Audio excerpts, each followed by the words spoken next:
tonight's OPA call, and it is Monday, the 10th of July, 2017. And by the way, I've had the pleasure of hearing tonight's speaker a number of times, and we are all in for a treat. So from now on, I'm going to refer to Joanne and Sonia to take the show on the road.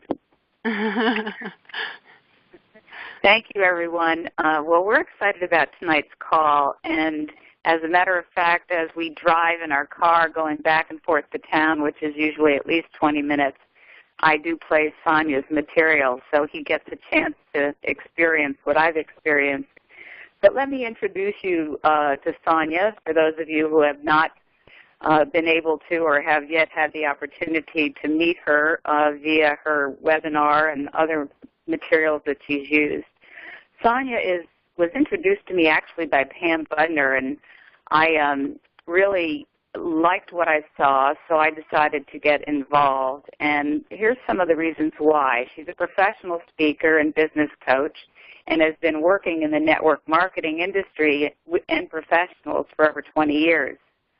She has an online university, which is how I initially got introduced to her, and she supports over 500,000 men and women to make money and a bigger difference for other people. She's very service-oriented through utilizing our in-home businesses. She's an expert on elegant influence, and we can all say that have listened to her material. We all would love to be cloned in order to be able to say the things that she says so eloquently. And she's helped thousands of network marketers become extremely effective at selling, sponsoring, and bringing out the best in their teams. Doesn't that sound like something we all want to accomplish without having to be pushy or salesy? Now, that definitely sounds like Shackley people. Her heart-centered, authentic approach resonates deeply with people who want to create financial freedom and a high-quality lifestyle for themselves and their families. She's a former national sales trainer with peak performance coach expert, Anthony Robbins, and we all know him. And she's a regular contributor on the faculty member of Networking Times magazine, and has also spoken at several national company conventions. And most importantly, I think this is what I found out when I went to her Believe conference this past year, where we had a bunch of, I don't know how many, Sonia, you had in Cleveland when we did I don't think it was Cleveland, but where we had Kansas City, yeah. Kansas City, yeah. Where you had the Believe conference for women, and Hannah Sherapin and Alan Sherapin and Ashley DeAngelis, we all went and experienced an incredible, warm and welcoming group of people, group of women and men who were there that wanted to learn kind of the same things. But she's a catalyzing force that launched Women United for Change, which is a movement led by women in network marketing and direct sales companies that is helping women in developing countries change their lives through entrepreneurship. All of that certainly gives me goosebumps, and to just take it one step further on why I've asked her to host it, besides my really delving into her heart-centered sponsoring program, which I love, and magic words, and now we're on the inner circle work with her, I feel she has a process and method for coaching us to become more effective and more professional and definitely more elegant and experienced. And one of the things that the women that we're working with, Hannah and I do Tuesday night calls with a bunch of great women who are on the call this evening, what we find is we become more comfortable at sharing and talking with people, or rather listening and finding out more about what other people want for themselves. So without further ado, I would like to introduce a good new friend, Sonia Stringer. Oh, thank you, Joanne and Terry. I appreciate that intro. And, you know, I love doing calls like this and getting to meet new people. And sadly, I don't get to do it very often anymore. I did tons of them, you know, over the years when I was growing my business and getting more involved in this profession. And just my schedule these days is pretty tight, so I don't get to do this very much. But Joanne reached out to me, and because not only are you an amazing leader I know in Shackley, but she's been a real standout student in the Inner Circle program, which is this year-long program that I've been running with Joanne and a handful of other leaders. And I know you've been working really hard on integrating this material, not just in your business, with your team. So when she said, hey, is there any way you could do this? I'm like, of course. So I'm thrilled to be here. Thank you for the invite, and really awesome to meet so many of you. I'm thrilled to hear some of you have already been introduced to my work, and hopefully by the end of tonight you'll have even more details you can take away and test out in your business. And the topic tonight, this whole approach, I love teaching it because, as you know, with your business, recruiting really is the key. I mean, you've got amazing products, no doubt, but if you want to build a business that will provide you the kind of time freedom and income that you truly deserve, obviously we need to build a team, right? We've got to get more qualified distributors and be able to sell a lot more product packages and just get things really moving. So this whole approach, heart-centered sponsoring skills, is a pretty simple process that you can learn in one session. So we're going to go through it tonight. There's obviously a lot more details you can learn afterwards, but by the end of this session you should have a pretty good grasp on how this process works. And then, of course, Joanne, you can take them further with some of the training you're doing. And I encourage you, if you want to, take this into a lot of detail. Joanne's been getting, a ton of that more detailed training in my Inner Circle program.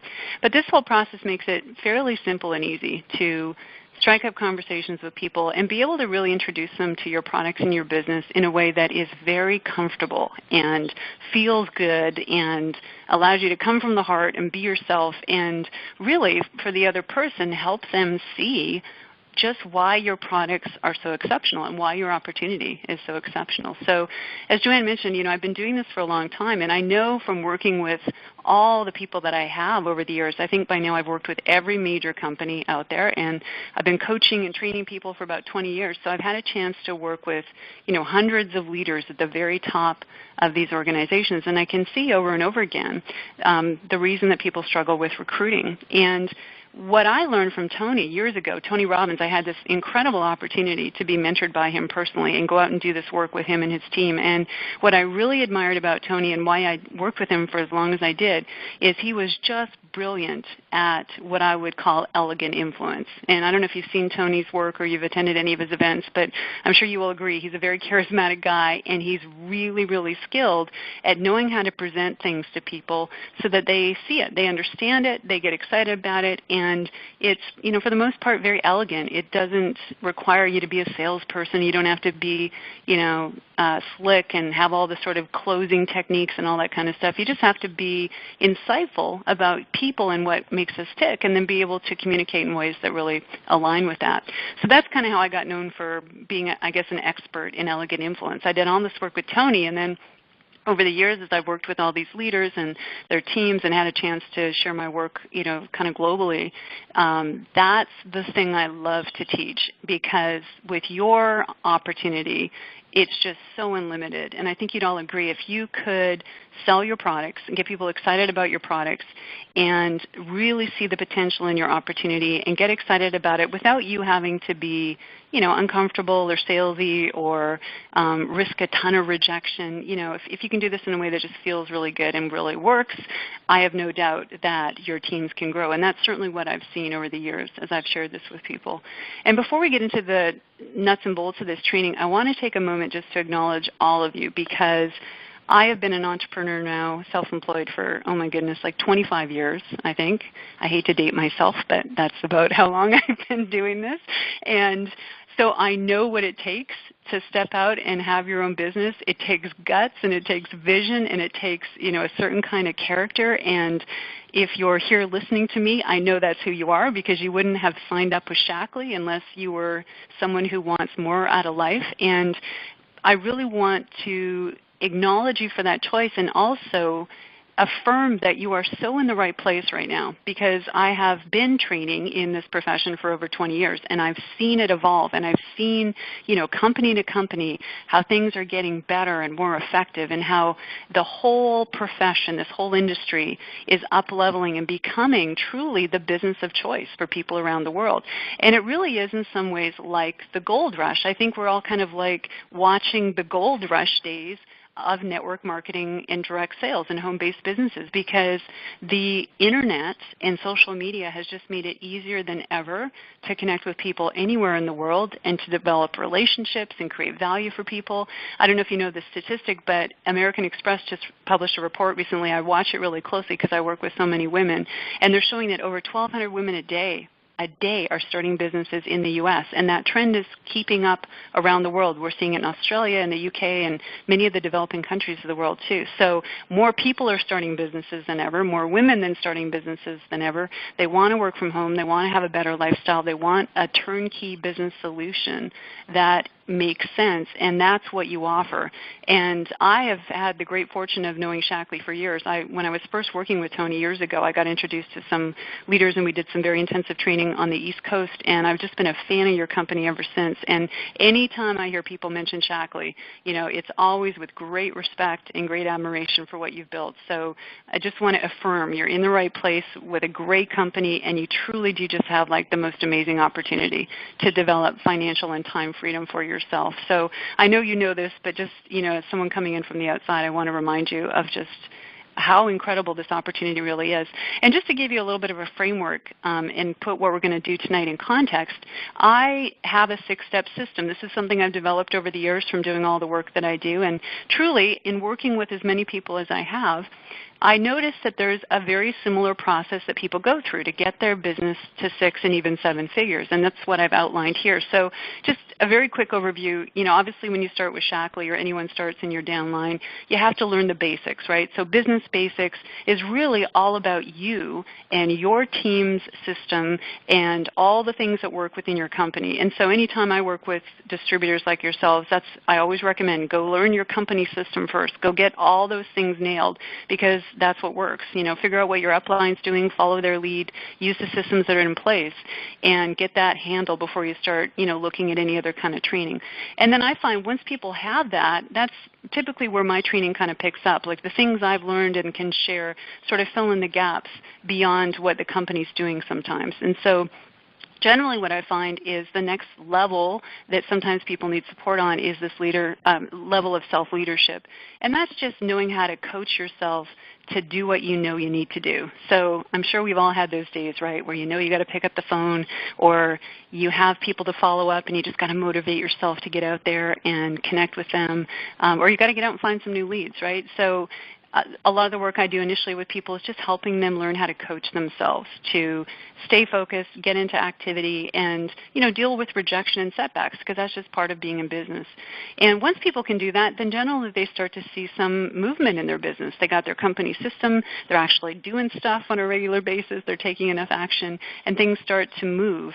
And then the next level of support that I find is really helpful is around selling and sponsoring, because as you know, nothing happens without product sales. That's the whole nuts and bolts of your business, of any company's business, right? So introducing people to the products and helping them get the value of the products and get excited about using the products and sharing the products. And then obviously getting out and building a team and finding other qualified distributors is the key. So this is where we're actually going to focus tonight. The skills we're going to cover would fit into this 3rd step of selling and sponsoring. And it's really where I find people have the biggest breakthrough. Because I don't know if this is true for you, but I find some people are really good at sharing the product and know the products inside and out, but don't feel as comfortable sharing the opportunity. So their business is kind of in that, it's moving, but it's just not growing really fast. And the big breakthrough opportunity is obviously not just to sell products, but get people excited to join your team and do that with you. So having the skills to do that and do it in a way that's classy and elegant and authentic is just critical, and that's where I've been able to fill in the gaps for a lot of people. So that's what we're going to cover tonight. And then beyond that, what I find is people start seeing results. So imagine when you're talking to someone, if more people are saying yes to you on a regular basis, then of course you want to get out and find more people. So expand your network is the next stage after that, and it's helping you find the people that are going to most likely say yes to your products and your opportunity. And be able to do that in a myriad of ways. In your own local neighborhood, being able to locate those places where your most ideal prospects are gathering so you can go there and network and develop relationships. With the Internet today, there's just such a variety of ways you can connect with people using tools like Facebook or Instagram or LinkedIn, but having a strategy so that you're not just wasting time, but you're really finding those people that are qualified, that are most likely going to catch the vision with you. They're your tribe, they're people that resonate with you, and having a system to really build that network out a level at a time so that you never run out of people to talk to. And truly, when I work with people and I see them go through these first four stages, business basics, self-leadership, selling and sponsoring, expand your network, things take off. Because if you've got a really large network of great leads and you're communicating with them in ways that results in product sales and team growth, things get busy quick. And so the next big piece of support I find people need is in this support and systems area. And usually people at this level are starting to break into the 5 and 6 figures a year. So their teams are growing, and they're getting really busy, and they're kind of getting overwhelmed with what's going on in their business. And sometimes they're really busy every day, but they're not necessarily growing the business. So helping leaders get clear on their priorities and how to honor those priorities so the business grows, and be able to set up a support team and some systems so that they can automate things and basically make more money in less time. That's really the big pivot point at that point in your business. And usually that is around, the $80,000, $100,000 a year mark. People are really needing to address that. And then beyond that, leadership and legacy is duplication. It's all about taking everything you've learned and all these other steps and putting a coaching system in place that allows you to teach your team to duplicate everything you've done. And so that's an area that I love to train people on, is coaching, because I'm a professional coach. I've been doing it for 20 years. And Joanne, we're going to get into that soon in the inner circle, so I'm excited to share those ideas with you, because you're already such a great coach. And having the structure to do that really effectively so that you can help a lot of people without burning yourself out as a leader is really the key to that whole part of it. So that just gives you an overview, and if you want to check out my website, I'll give you the address there at the end, and we have all kinds of free videos and articles, and they all fit into these categories. So you'll see when you go to the site, you're either going to be learning how to motivate yourself and stay in action, or you're going to be learning selling and sponsoring skills, or you're going to be learning lead generation skills so you can expand your network, or how to leverage your time more effectively, or how to coach your team. So I love this framework, and I love sharing this because it just makes it simple. You realize after a while, it's not really that hard to get to 6 figures in this business. Once you know how to do it and you just continue to follow the system over and over again, it starts to grow in momentum. And then 6 figures can launch to multi-6 figures and then into 7 figures. And so this is the system that's proven to get you there, and that's why I love to teach it. So recruiting and selling obviously are the kind of cornerstones of any business, and I don't know if any of you feel this way, if you've ever felt uncomfortable approaching people about your opportunity, or you just haven't had great results. Please know you're not alone. This is truly the area that I think many people struggle in, and it happens for a few reasons. Sometimes people just don't have the right leads. They're not really clear who they should be talking to, and maybe they're approaching people that just aren't that qualified. They're not a good fit, and so it's kind of difficult right out of the gate. Or they've been taught, I don't suspect that happens here in Shaklee, but I've seen it in other companies. People are taught sometimes kind of an old school approach. It's kind of scripted, and it's kind of cheesy, to be honest, and a lot of the distributors don't like using it, so they don't do a lot of recruiting, or they get out there and try it and it just doesn't work for them, or whatever they're using just isn't working, and so they're experiencing a lot of rejection. And I don't care who you are, when we're out there hearing no all day long, it's human nature to want to stop taking action, and so typically people slow down.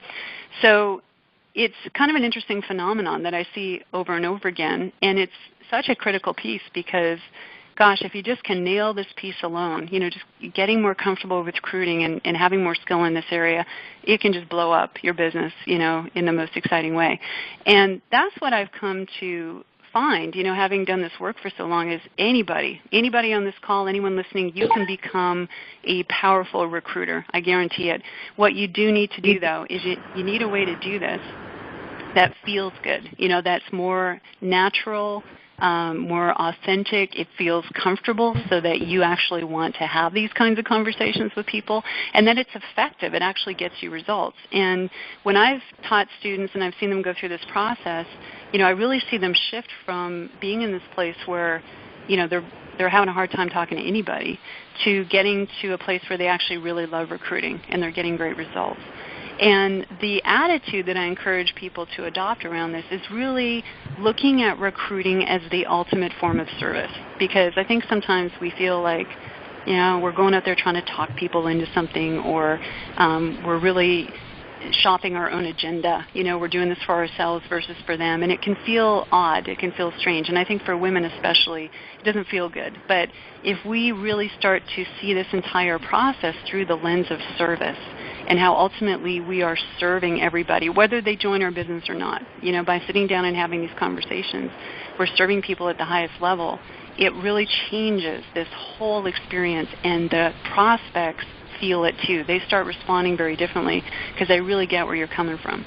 So that's why I called this the 5 steps to a heart-centered sponsoring conversation, because ultimately it really is coming from the heart. It's a way for you to connect with people, share your opportunities, share your products even, but to do it in a way that's pretty natural and pretty authentic, very heart-based, and ultimately allows you to be really, really effective with the people that you're connecting with.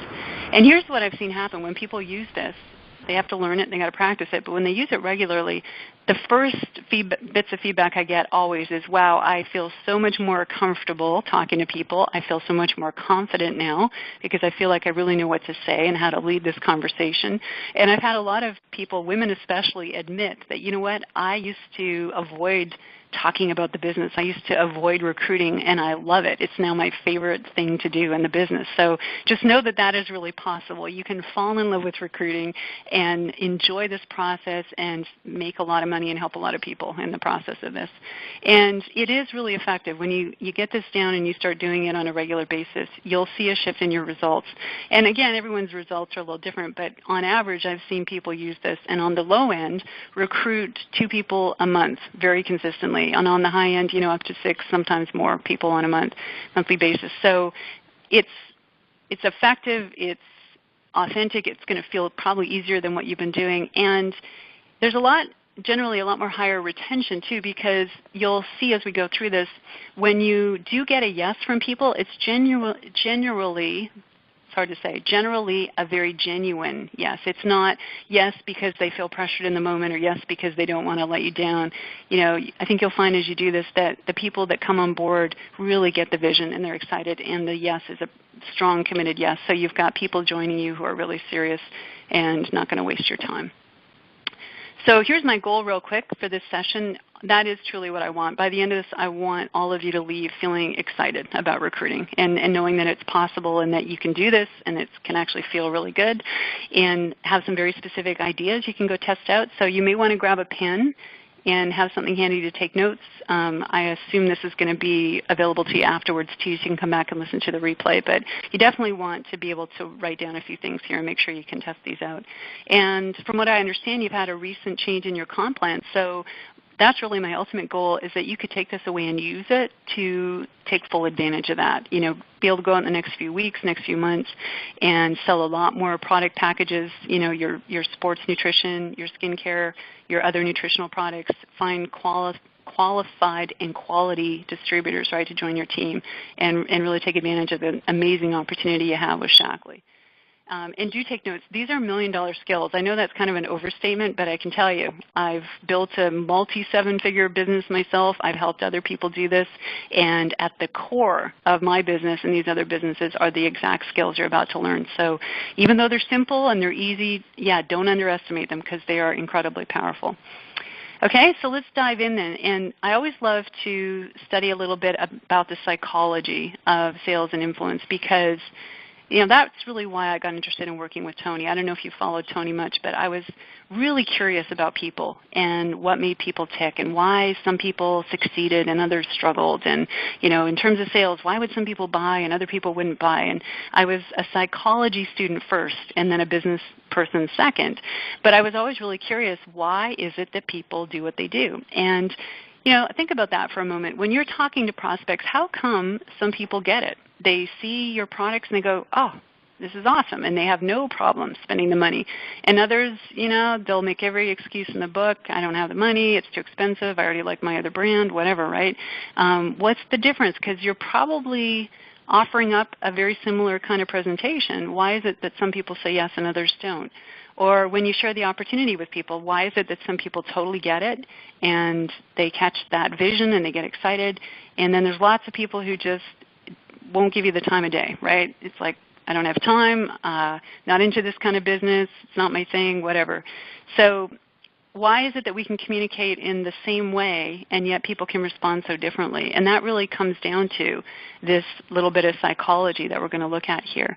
And although people are complex, obviously human beings are, we've kind of evolved to be supposedly the most intelligent creatures on earth. I don't know, some days I question that, but for the most part we're pretty complex and pretty evolved.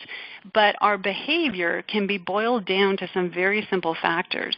And if you look at how we make decisions and how we decide what we're going to take action on versus not, there's just a few things that govern that.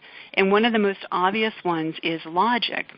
We make decisions for logical reasons, meaning we will evaluate something like an opportunity, we'll find out about it, we'll educate ourselves on it, and if the business makes sense to us and logically it seems like a good idea, then we might decide to follow through and actually do it, take action.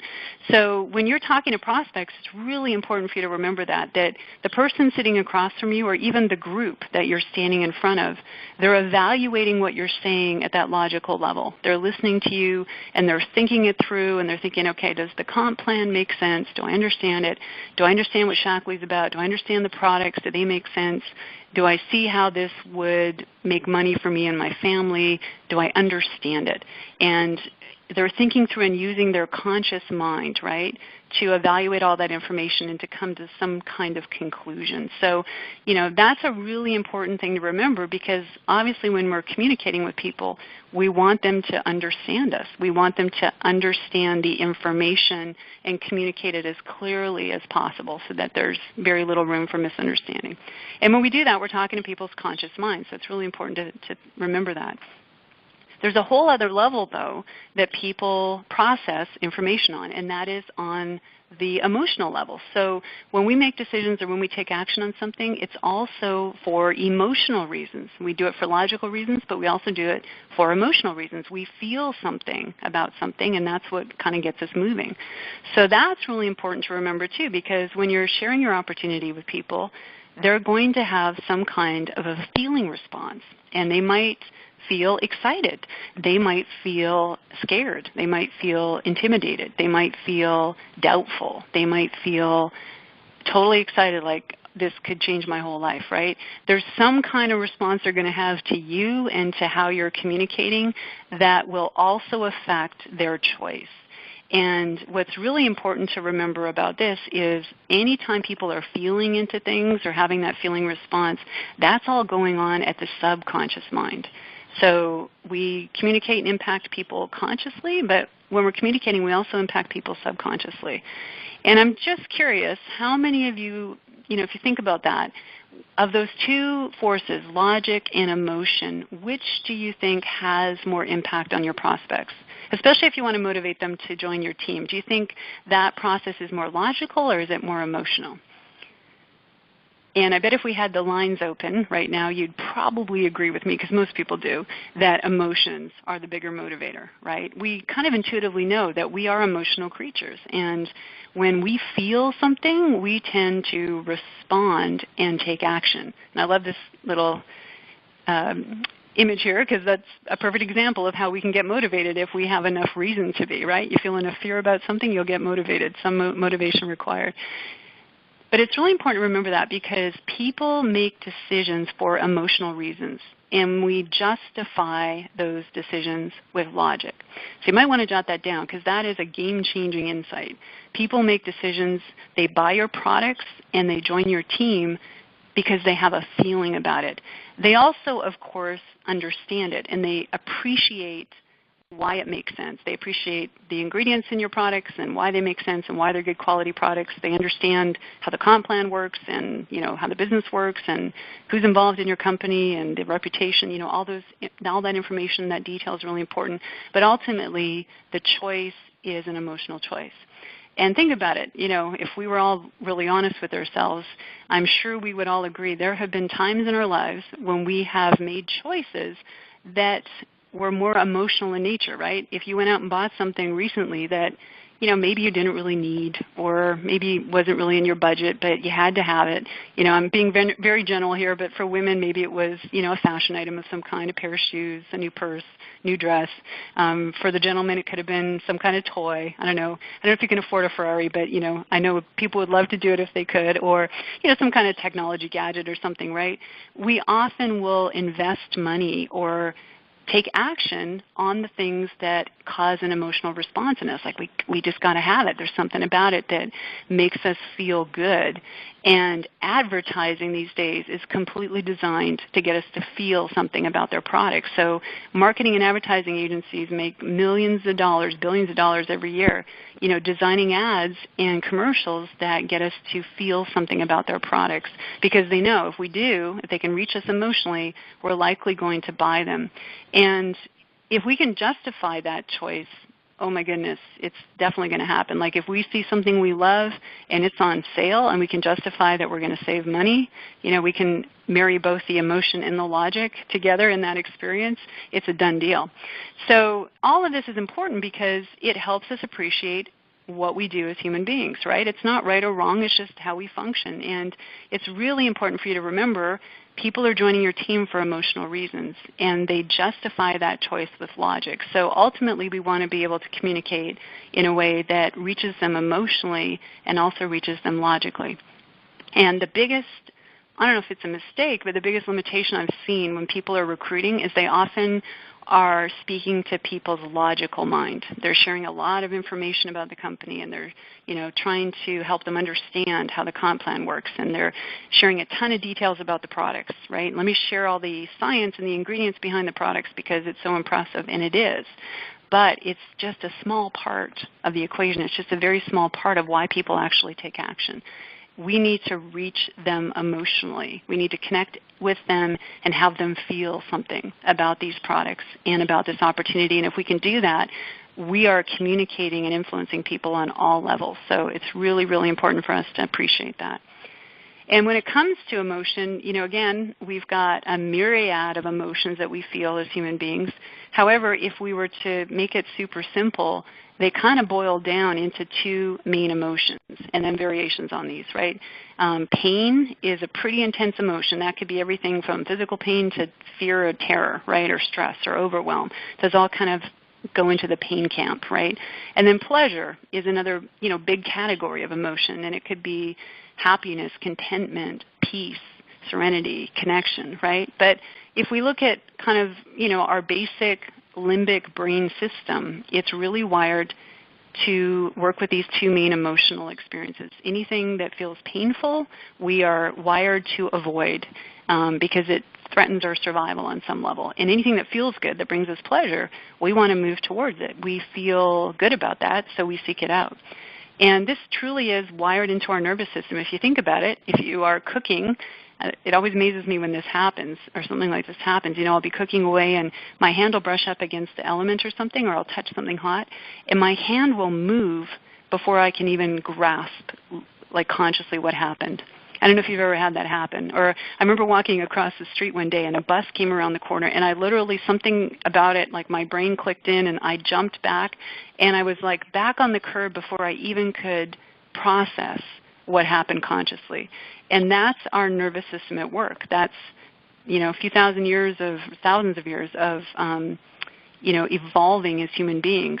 because without that level of sensitivity, if the saber-toothed tiger came running after us or whatever it was back in the day, we would have been goners, because we need that level of sensitivity. We sense if pain or fear or something dangerous is going to happen around us, and we react. And that is a totally subconscious experience. It's not conscious. We don't think about it. It just happens. So it's wired deeply into our nervous system, and that's true for all your prospects too. Anything that feels painful for them, they want to avoid, and they don't even have to consciously think about it. They just want to move away from it because it feels scary, or it feels intimidating, or it feels fearful. And the complete opposite is true too. We move towards things that give us pleasure, and sometimes we don't think about this either consciously. If any of you have ever found yourself indulging in some kind of food item that consciously isn't really good for you, but it just tastes so darn good, you can't help yourself, right? You find yourself gravitating towards the donuts or the chocolate or the chips or whatever it is. We can know consciously that we don't want to do that. It's not a healthy choice, but subconsciously it makes us feel good. And so we sometimes don't even realize we're doing it. Our subconscious takes over and we start behaving in that way, and it's just happening. And, in the extreme form, this is what addiction is all about, right? Anyone who's addicted to cigarettes or alcohol or drugs, you can talk to them all day long and they get it. They know consciously that they don't want to make that choice. But subconsciously, their nervous system has wired itself to use that as a way to feel good, and it's really difficult for some people to break through that. So all of that to say that pain and pleasure are really powerful forces that are going on in the back of our minds at all times. We're always kind of looking around for anything that might cause us pain or anything that might give us pleasure, and then we're making decisions based on that. Do I want to avoid this? Do I want to move towards this? And how does this connect with your business then? Well, here's the bottom line. When people get excited about your opportunity, sure, there's plenty of good reasons for them to choose into being a Shackley distributor, right? There's all kinds of benefits. There's an incredible company. There's the comp plan. There's amazing opportunity. It makes sense. But ultimately what is happening at the deepest level is they're seeing that your opportunity is a way for them to solve a painful problem. If they have a lot of financial debt and they become more educated on your opportunity, and they start to see and connect up that, hey, this thing over here, this business could help me actually get out of debt. It's like the light bulb goes on, right? And that nervous system, that subconscious mind starts clicking in, and it's like, oh, well, I should probably check this thing out then. If it's going to get me out of debt and help me avoid all this pain in my life, it may be worthwhile for me to take part in this. Or if they're working in a job or a career that's just super stressful or unfulfilling, or robs them of their entire life because they spend half their day on the road commuting, that's a whole other level of pain that people are experiencing. And if they see your opportunity as a way to solve that problem, same thing. The unconscious mind clicks in and it's like, wow, if this Shackley business could help me leave this crazy job and not have to feel so stressed anymore and be able to actually spend more time at home, maybe I should take a look at it. So whether you're conscious of it or not, when people are joining your team, that's what's happening. That's the light bulb moment. They are seeing your business as a way to solve some kind of problem that is present in their life and is likely causing them pain. And it's also working on the other side too, because we're also wired to move towards pleasure, right? So they're also seeing your business as a way to get something that makes them feel good, or get something that they desire. So if you've got a new mom in front of you and you're discussing your opportunity with her, and she's just had to go back to work, and she's now leaving her child in daycare, and she feels terrible about it, and she wants to be able to spend quality time with her newborn and be home with that child, and you show her how your opportunity can give that to her. It's the same kind of light bulb moment. Suddenly now there's this whole level of pleasure that's linked up to your opportunity, and it starts to feel exciting to her because she's like, wow, I really could use this as a way to spend more time with my children. Or if you're talking to a baby boomer who's getting ready to retire and they want to have extra money coming in so that they don't have to worry about having to change their lifestyle or running out of money at some point, or they just want extra money to travel and spend time with the grandkids. And they start to see that your opportunity, your business, is the way to give them that pleasure, that thing they desire. It's the same kind of light bulb moment. So I'd encourage you to jot that down too, because that truly is what we're trying to do with people. We want to help them see your business as a way to solve a problem or get something they desire. And it's important to note that people do more to avoid pain than we will to gain pleasure. We're wired for both emotions. We avoid pain and gain pleasure, but we'll do more to avoid pain. And a great indication of that is just look at the nightly news. You know, if we were motivated for pleasure, most of the news coverage would be positive. But news is designed to get people's attention, and so they highlight and they position stories too in a way that hopefully, you know, it highlights pain or it highlights problems, because that's what gets our attention. That's what we're motivated to try and solve. So just something to keep in mind when you're working with prospects. You know, if you can find out what their biggest problem is or their biggest source of pain and solve that through your opportunity, you have a very, very motivated prospect. So your job then as a recruiter, really, it's pretty simple. You know, we just want to help people see how your business can solve their problems or how your business can give them the results that they want. That's really our goal. Certainly there's a lot of education we can do, and there's all kinds of fascinating information that you can share, but the bottom line experience that we're after is we want to help people see that your business can truly solve their problems and take away their pain and ultimately give them the results that they want or the pleasure that they're after. So how do we do that? Well, there's a couple of ways. And before we move into the steps, I just want to show you the difference, because it's important, between a recruiting presentation and a recruiting conversation. Because most of the companies I've worked with, or the distributors or consultants, you know, they've often been taught how to do, I guess it would be a recruiting presentation. And that could be in the form of a flip chart presentation, or, you know, if you sit down with someone over coffee and you're just talking with them kind of one-on-one, you could be doing a group presentation too. But the sort of crux of this is that it's one way. It's usually you as the distributor giving the presentation. So you're sharing information, right? And oftentimes that is the sort of context of the presentation. You're sharing a lot of information about the products and the opportunity. You're maybe sharing some fascinating statistics about the opportunity, how it works, the comp plan, the leadership, all that kind of stuff. And, you know, in that kind of presentation, generally we're hoping that the audience or the person sitting across from us is connecting the dots. Like they're hearing us and they're going, oh, well, this is brilliant. Of course I would want to do this, right? They connect the dots and they catch the vision and they totally see what we see. And sadly, as you've probably experienced, in many cases that doesn't happen.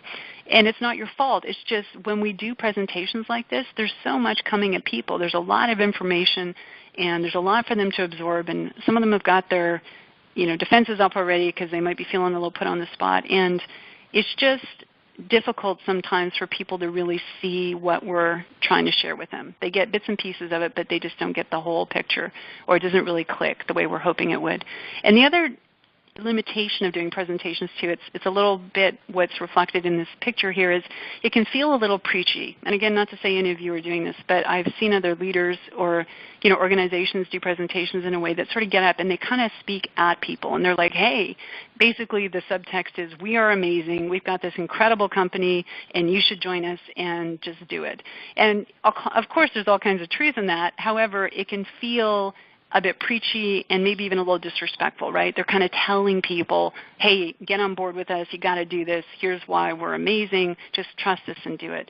And for some prospects that works, but for a lot of people that doesn't, especially consumers today, right? We've been sold and marketed to so much that generally, even if people are open-minded, if they sit down to hear about your business presentation, they've got their BS blocker on, you know, and they're coming from a place of really trying to poke holes in what you're trying to share with them. So, you know, just doing that sort of one-way presentation, it can work, but it's not nearly as effective as doing a recruiting conversation. And so the difference between this is it's two-way. It's you having a conversation with another person. And if you do tend to sit down and talk to people one-on-one, this is perfect. You know, it's a chance for you to share about your business. But the main difference is it's not just you doing all the talking. You're asking questions. You're listening clearly and intently to people and picking up hints about what's going on with them. And you're helping them connect the dots, you know, and help ultimately see how your business can really serve them. And this conversation can also happen in front of a group. It's a little trickier, but you can get up in front of a group and to some degree engage that audience and have a little bit more of a conversation with them, so that it's not just you kind of preaching the Shackley story, but it's you really helping them see through your questions and through the way that you're engaging the group that, wow, your business really is pretty amazing. And the great advantage of this conversation over the presentation is it feels so much more natural. It's so much more comfortable. Your prospects are going to feel more comfortable because you're really engaging with them versus talking at them, and people get it. Many more people will catch the vision and kind of connect the dots and see what's really available to them when you take this recruiting conversation approach. So that's really what I'm going to teach you here tonight, is how do you do that? How do you lead that conversation so that it actually has a pretty good chance of inspiring someone to at least take your business opportunity seriously. You know, some people might be ready to get signed up at the end of the conversation. Others hopefully will at least be willing to take the next step and get more educated or come to a meeting or do a three-way call. But there is a format to it, and that's what I'm going to share with you here. So 5 steps, really simple, and step 1 is what I call relating.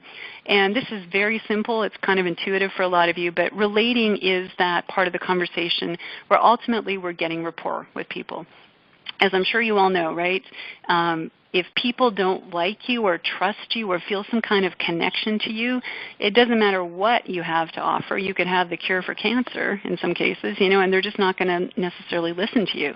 So we need to relate with people. We need to be able to get rapport and create a connection and be real and sincere and ultimately set the stage for the whole conversation.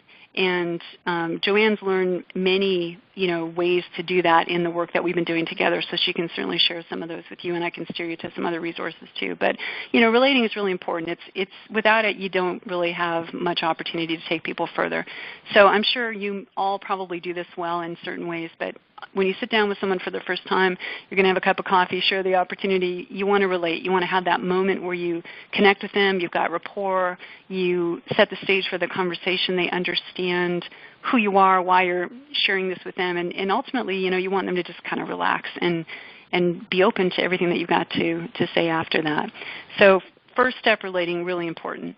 The second step is what I call discovery, and this is just like it sounds. You get to discover things about your prospects. So this is where we get to ask questions. So instead of diving in and sharing a ton of details about your business, what I'd highly encourage you to do first, because it will make all the difference, is ask questions. And these questions are designed to help you uncover WITT, which is an acronym that I use for what's important to them. So what is important to that person sitting across from you? What kind of pain is this person experiencing? What's their biggest problem right now? Is it a financial problem? Is it a lifestyle problem? Is it that they have absolutely no time for themselves or for their family? Is it that they're about to retire and they don't have enough money in the bank? Is it a college student who's got enormous debt and can't get a job? Everybody's got a problem on some level, and that's what we're ultimately trying to discover here is what is this person's biggest problem, or what kind of pain is he or she experiencing? And if we can gently, through questioning, uncover that, we can truly appreciate then what their biggest motivation would be for joining the business, right? And we also want to discover the other side of it too. We don't want to just dig around and find the negative stuff. We also want to discover, well, what's really important to you? What kind of pleasure are you after in life? Meaning, what are your goals? What are your dreams? What excites you? If you did have more time or money or a different kind of lifestyle, what would that look like? If you had more time to spend with your family, what would you be doing? If you could do different kinds of work, what would that look like? If you could make more money, what would that be, and why is that important to you, and how would you use it? So through this questioning process, we can kind of dig in and find the sore spots, right, the pain and problems that people have, but we can also find out what excites them and what's really important to them and why it's important. And so this can be very gentle and very sincere, and for women, any women listening, I just want you to know you have a big advantage in this because women are very intuitive. So we're also very relationship-oriented, so when it comes to discovery, we're generally really good at this skill without even having to practice it a whole lot. But ultimately, that's what we're trying to do, is just discover what's really important to this person. And ultimately, what you want to ask yourself is why. Why would this person get involved in this business? What problem would she be trying to solve, or what kind of result or experience would he want in his life? What would they want to accomplish through this business? Because if we can listen for that and discover that, now we know exactly how to motivate that person, or at least how to help them see the real value that's there for them in this opportunity. Okay, and then step 3, once we've done discovery, then it's so much easier to build a case for your business to help them see why Shaklee is a fantastic choice. And I use this image because I always think of those coloring books. Remember those coloring books that kids have, right? The connect the dot books? Like, think of that image the next time you're sitting down with a prospect. Like, you see Shaklee and you know what it can do for people. You can look around your company and you can see how people's lives have been changed. They can't see that yet. So imagine that being like a connect the dot image on a piece of paper, right? And sometimes you look at those and you're like, I have no idea what that is. But if you follow along and you connect the dots, suddenly you step back and it's like, I see it now. And that's what we're trying to do with prospects. We're trying to connect the dots so that they start to see how your business can be the vehicle to solve their biggest problem, or how your business can be the vehicle to give them the experiences or the financial freedom or the time freedom, whatever it is that they want. But we're trying to do that as we share about the opportunity. So, when you're building a case, certainly this is your chance to educate people on your opportunity and tell them how it works and make sure they understand it. But truly what we want to do is paint that picture. We want them to see, okay, now I see why this business could really work for me. It can solve my biggest problem, and it can give me the thing that makes me excited about life. If we can do that and do it effectively, it's like the lights go on and people really get excited. And once we do that, oftentimes people are at least intrigued. They're in a place of like, okay, well, I wouldn't mind knowing a little bit more about this, or tell me more. And they probably have some questions about it, or more likely some concerns. And those concerns can run the gamut. You've probably heard them all, like, I don't know if I really have time for this, or I'm not a salesperson. I just don't think I know enough people. I don't think I could do this, or I don't know what my spouse would say.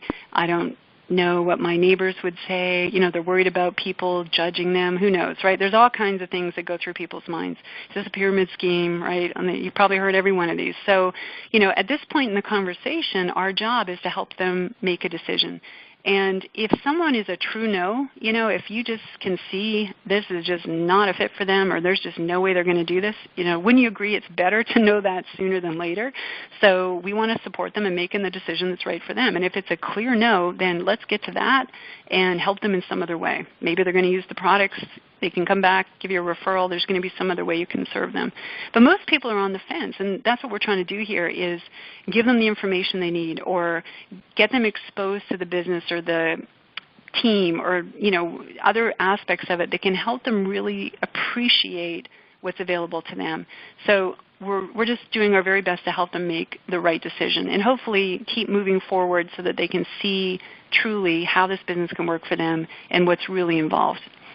And then the last step is take action. At that point, people are usually ready to take action. They might be ready to join your team. They might be ready to buy your products at least and test them out. Or the next logical step might be to set up a 3-way call with someone in your upline, or to invite them to a local opportunity meeting so they can meet more people in the company and get a real good feel for it. Or go next step. So when you're in this kind of recruiting conversation, generally the very last step is about, okay, what kind of action step makes sense, and how can I encourage them to make a firm commitment to this action so that they actually go do it. Okay, so here's that whole process summarized, just in case you didn't get it. So the whole 5 steps to recruiting conversation is basically just these 5 steps. It's relating, it's getting rapport, creating a connection with people, putting them at ease. Discovery is all about asking questions to find out what's important to them, what their pain points are, what they're excited about. Building a case is where you get to share about the opportunity and help them connect the dots so they really get how this can help them. Support a decision is when you help them answer those questions or those concerns where they, they have the buts. It's like, it makes sense, but, and we just want to walk them through that process so that they can take the next step. And that is the last part of this, is what is the next step? What's the action that we want them to take so that they actually keep moving forward, get signed up, or get more exposure to the business or more education. So here's a quiz for you all. If you have a pen handy, you may want to just jot this down. And there's really no wrong answers to this, but it's really helpful to do this honestly, because it will help you understand what's worked for you and maybe why it hasn't worked in the past, and then some shifts that you can make going forward. So my question to you is, imagine that you're leading a recruiting conversation, or even a presentation from the front of the room, probably more effective in a one-to-one conversation though. I bet you already to some degree relate with people. You probably do something that creates rapport and helps you get that conversation launched. You probably ask some kind of questions, I bet discovery questions, and I know you're building a case. I know you're sharing information and educating people on your opportunity. You're probably handling a few questions or concerns that come up, and then you're encouraging people to do something, right? Take some kind of action. So based on what you're currently doing, what percentage of your time do you spend in each of these areas? For example, would relating be like 30% of your time? You spend 30% kind of getting rapport and putting people at ease, and then kind of easing into your conversation. Or maybe that's less than that. Discovery, do you spend 20% of your time asking questions? Maybe it's 40, maybe it's 10. How much time do you spend building a case? For most people, this is a pretty big part of their conversation. But if you just had to guess, how much time do you actually spend kind of sharing about your opportunity, making sure people understand it? How much time do you spend supporting a decision? How much time do you spend encouraging people to take action? So just bullet, big picture kind of sense of this. It doesn't have to be perfect, but go ahead and write down the averages here, and ultimately it should add up to 100% if you can do the math. But do you spend more time relating, less time relating? Spend more time discovery, less or more time building a case, less or more time supporting a decision? I'll give you a moment just to think that through.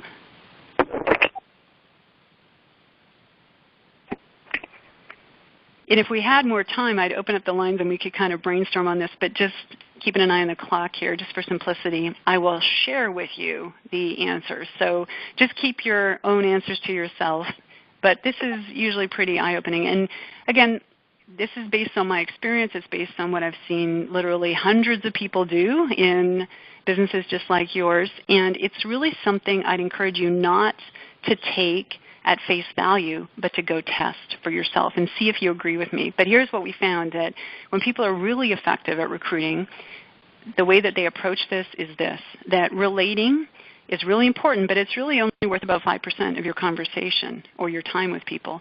Discovery is about 80% of your entire ability to recruit people. Building a case is very important, but big scheme of things, only worth about 5% of your entire conversation. Supporting a decision is about 5%, very important, but same thing. And then take action is 5%. So you can see this is slanted very heavily in one direction, right? And discovery is critical in terms of your success. So I would ask you to think about that. Like, why is it that asking questions and digging in and finding out, these details about your prospects, why is that so important for you to be able to inspire them to join your team? And for most of you, this is probably pretty obvious, but it's by asking those questions that we really get to know people, that we find out what their biggest problem is. What is their biggest painful experience right now? Is it money? Is it time? Is it lack of connection with the family? Is it retirement concerns? Is it student loan debt? Is it being a new mom and not being able to spend time with her kids? Is it being a real estate agent and having the market go up and down and never knowing where your next check's coming from, right? Everybody's got something going on. And if we can elegantly uncover that, then we really understand them, and it gives us a lot of ability then to showcase the business in a really positive way. And the same with the pleasure side, right? We can help them really look at what they want to accomplish in their life and show them how the business can support them in that way too. The most important reason that discovery is so important is it's through discovery questions that we reach people emotionally.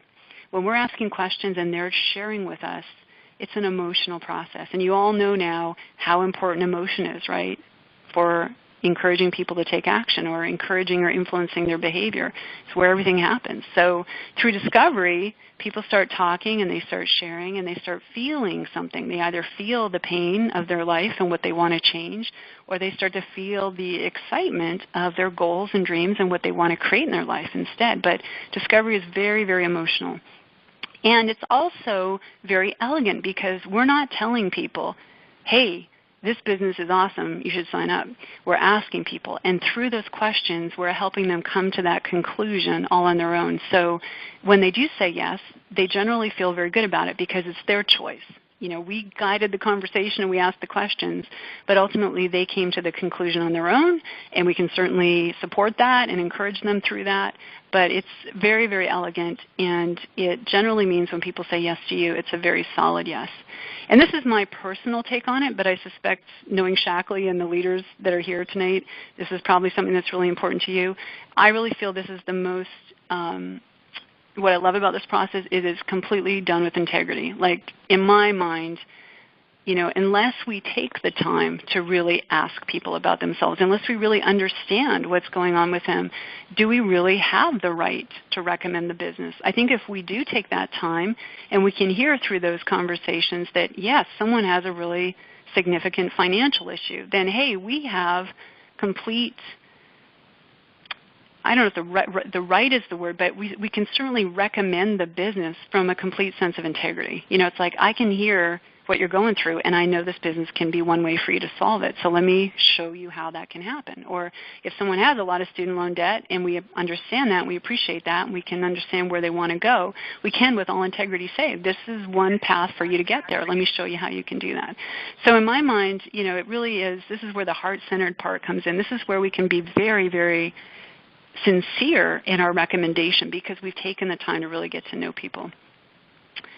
So some sample topics, you know, as you're asking discovery questions, everybody's different, right? All your prospects are going to be a little bit different, but obviously people have pretty similar experiences. So if you're asking questions to help people share a little bit about their job, chances are there's some pain there. Most people aren't happy with their work. They're not getting paid enough, or the work is really stressful, or they don't like their boss, or they have to commute, right? So, you know, just by asking open-ended questions and finding out about people, obviously that's a way for us to find out about some things that they might want to change in that area. Money, we have to tread a little carefully because money can be a little sticky issue, but, you know, once you're into the conversation, you might be able to ask people a little bit about their financial situation and if they'd like to be making a certain amount of money and why that's important to them. You can always, you know, ask people about their family and what's important to them in that area, and that often allows you to uncover some things that are painful or difficult or challenging.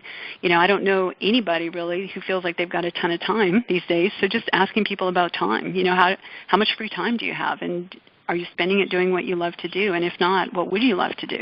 You know, that's an area that we can start questioning people around, and that generally allows us to discover what's not so great.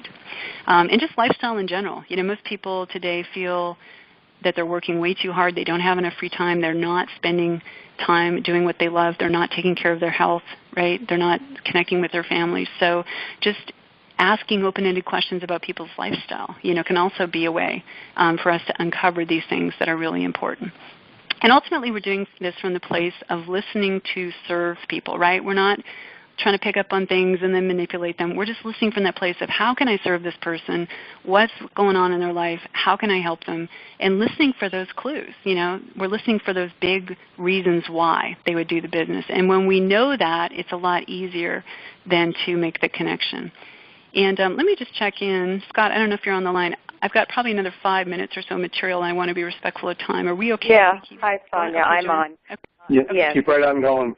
Okay. Let me just wrap up here then, because this is a really important point, and Joanne knows this because we've talked a lot about it in the inner circle. But, you know, before you dive in and ask questions, because it might feel a little strange, right, if you're just kind of, you know, asking some questions that might feel a little personal, it's always really helpful to just ask permission. So I wrote this up, and Joanne, I'm happy to give you this slide if you want to share it with everybody. But, you know, as you're sitting there talking to your prospect, a real elegant way for you to kind of get into that discovery part of your conversation is just to say something like, you know, hey, there's so much I can share with you about all of our Shackley product lines and the business as a whole, which is very true. I mean, think about all the things you could share with people, right? It's overwhelming.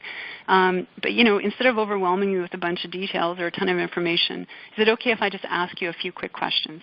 Because if you can tell me a little bit more about your current situation and your goals, what's important to you and your family, I know I'll be able to share with you the information that's going to be most relevant. And then, by the end of this conversation, we'll both know if taking a closer look at this business is the right thing for you. So you can use that verbiage or a variation on that, but you can hear through that we're asking permission to ask those questions and really communicating why we're asking. We just want to get to know you better. We want to understand what's important to you and your family. And by doing that, then we'll be able to make a better recommendation, which is absolutely true. So I'd encourage you before you jump into discovery, to ask permission, and then it's going to be a lot easier for them to feel comfortable opening up to you. And then, some sample questions, and Joanne's got all kinds of these too, but, if you wanted to ask people about their work, you can just ask them, what do you do for work? Or if it's someone you know, you could say, hey, how's your work going? What's been going on at work? Having them share what they like or what they don't like, right? Those are just very open-ended questions that get people talking about their work life. And it can be really helpful to just ask a very pointed question like this, like if there's one thing you could change about your career that would make a big difference in your overall happiness, what would that be? Just by asking that kind of laser-focused question, people will give you the answer. Well, I just really want to quit my job and go do something else.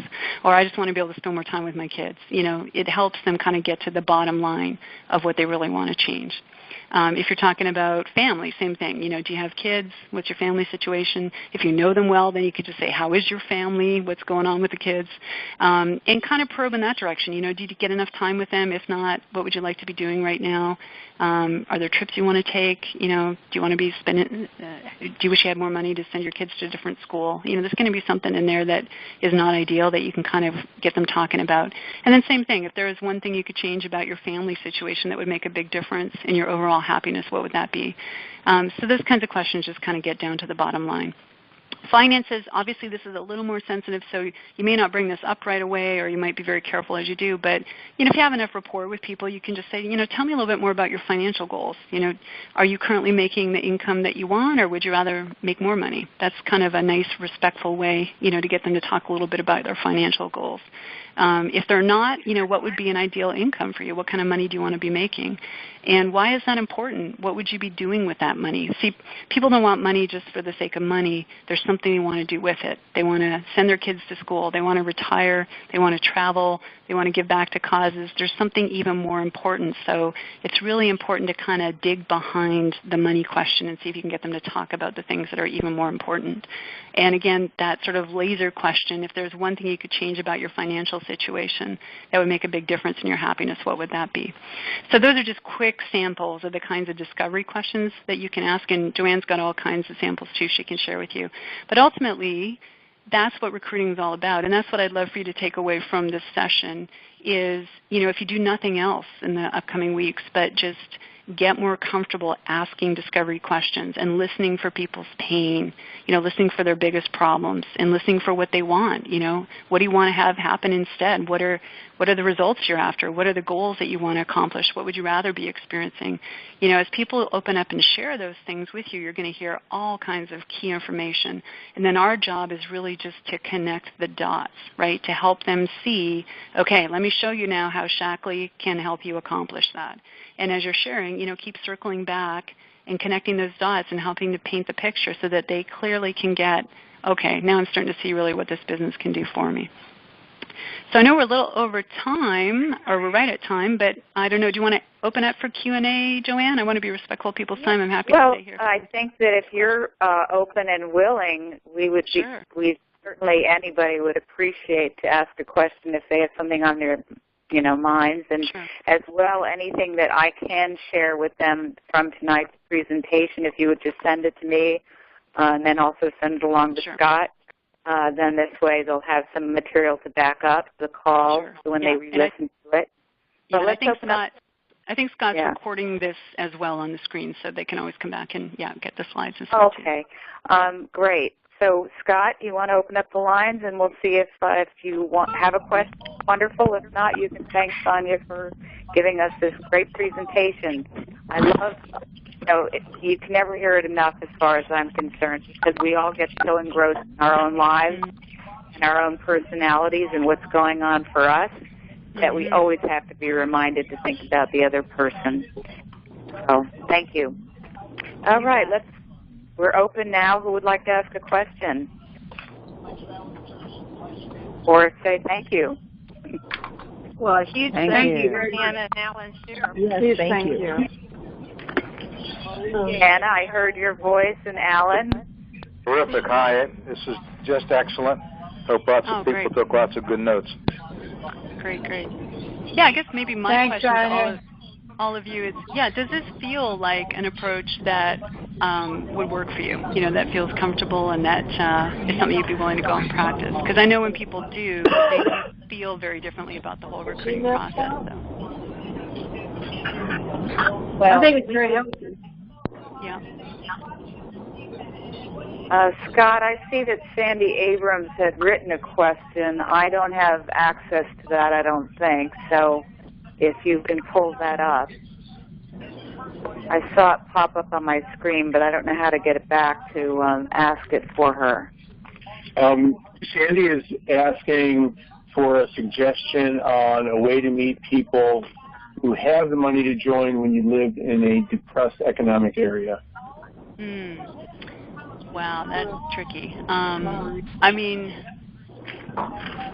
In some ways, they can still be great prospects. I know it's hard sometimes for people to, if they feel like they don't have a lot of money, to come up with the money to start a business. But in some cases, those can be your most motivated prospects. So I wouldn't give up on them, right? I would certainly still be out there talking to people and offering them the opportunity. And, the ones that really get it will find the money. I'm thinking of, a story, and I can't think of the gentleman's name, but I know it was someone in the Philippines who was given an opportunity to start a business. And I think the startup fee was only $100 or so US, but for them it was a year's worth of income. And he had no money, but because he was so determined, he actually went out and found the money, and then they've done incredibly well. So, it's certainly challenging because I appreciate not everybody has budget, but I definitely wouldn't discount those prospects because, you only need to find a couple that are really willing to do it, and they're generally so motivated to build a business that they can do quite well.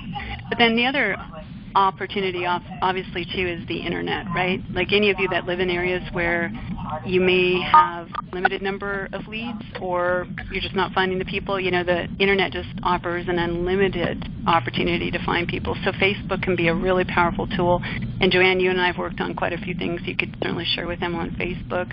I think the important thing is that you do have excellent material regarding how to find where your fishing holes are, where your perfect partners would be, and instead of going to areas that may not be perfect for you. So you do have extensive material that I find very helpful. I found it very helpful in helping me to expand my fishing hole. Perfect. So, let me share with you the website here. I just had these other slides in case we had time. But if any of you are looking for ways to find new leads, let me steer you to my website because we have several blog posts on there with either written articles or there's free videos that you can go check out. And we talk a lot about how to find people in your warm market, how to use Facebook, how to use Instagram, how to use YouTube, LinkedIn, all those different social media tools. You don't have to use them all, but you can certainly find out about them and decide which one works for you. And that website is SavvyNetworkMarketingWomen.com. And just go to the blog section. You'll see there's all kinds of resources there, so help yourself and share those if they're helpful with your team. And then the webinar, I'll just mention that some of you may have taken it already, but there's another program that I teach that works perfectly with this 5-step approach because it really gives you the language to be able to communicate the value of what you're sharing. And it's called Magic Words to Selling and Sponsoring. And I have a 90-minute webinar training that you're welcome to attend. We offer it at different times during the week. So if you go to this website, it's www.magicwordstoselling.com. You can sign up for that. And as part of that program, we do have a big piece that we teach people on lead generation too. So it'll help you understand where to find leads and also what to say to people so that they get the value of your products and your opportunity. And that's my favorite thing to teach. I've taught that to at least 100,000 people now. And, you know, obviously not everybody's results are consistent, but very frequently we get emails from people saying, I went and used this, I saw a big difference in my sales. You know, we see people boost their sales 40 to 60% in a month. They're recruiting 2 to 6 leaders a month. So I really highly recommend you to check that out. It's totally free, and you guys will learn some very specific ways to talk to people that will help you out enormously. So that's my other. Yes, well, I know you've helped many of us, Sonia, and that's why I wanted to be sure to share you with the OPA other organizations and teams. OPA was started by a wonderful woman, a great businesswoman named Mary Loomis, who created a business that has been the top 10 of income earners in all of Shackley. So I'm sure all of our OPA family, friends, and are appreciative. Organic Products Associates, and which is now run by her son, Rob Loomis. Well, thank you very much. We won't keep you any longer, and we do appreciate all that you're doing for the network marketing industry as well as our teams. Good night. My pleasure. Thanks, everybody. Good luck. Thank you. Thank you, Sonia. Thank you. Look forward to meeting you in person. Thank you so much. I hope so, Terry. Absolutely. Yeah, take good care.